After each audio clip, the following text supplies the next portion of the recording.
കുന്നംകുളം നഗരത്തിലെ ഗതാഗതക്കുരുക്കിന് പരിഹാരമായി നടപ്പിലാക്കുന്ന കുന്നംകുളം ജംഗ്ഷൻ വികസന പദ്ധതിയുടെ ഭാഗമായി വ്യാപാരികളുടെ പുനരധിവാസത്തിനായി നിർമ്മിക്കുന്ന ഷോപ്പിംഗ് കോംപ്ലക്സിന് സാങ്കേതികാനുമതി ലഭിച്ചു.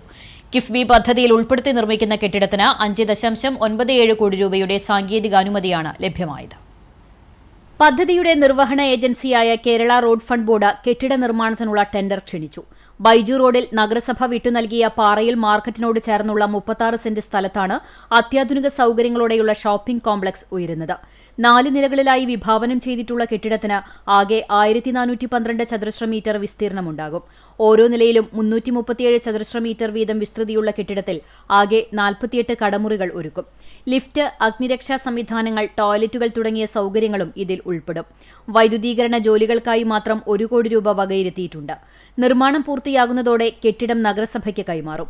AC മൊയ്തീൻ MLAയുടെ ശ്രമഫലമായി 160 കോടി രൂപ ചെലവഴിച്ചാണ് കുന്നംകുളം റിംഗ് റോഡ് ജംഗ്ഷൻ വികസന പദ്ധതികൾ യാഥാർത്ഥ്യമാകുന്നത്. പദ്ധതിക്കായി സ്ഥലമേറ്റെടുപ്പ് നടപടികൾ വിവിധ ഘട്ടങ്ങളിലായി പുരോഗമിക്കുകയാണ്. ജംഗ്ഷൻ വികസനത്തിന്റെ നോട്ടിഫിക്കേഷനും നഷ്ടപരിഹാരത്തുക കൈമാറലും 1 മാസത്തിനകം ആരംഭിക്കാനാകുമെന്ന് MLA അറിയിച്ചു. റിംഗ് റോഡ് വികസനത്തിന്റെ നോട്ടിഫിക്കേഷൻ ഈ മാസം തന്നെ പ്രസിദ്ധീകരിക്കും. ടെൻഡർ നടപടികൾ വേഗത്തിൽ പൂർത്തിയാക്കി പുനരധിവാസ കെട്ടിടത്തിന്റെ നിർമ്മാണ പ്രവർത്തനങ്ങൾ എത്രയും വേഗം ആരംഭിക്കുമെന്നും അദ്ദേഹം വ്യക്തമാക്കി.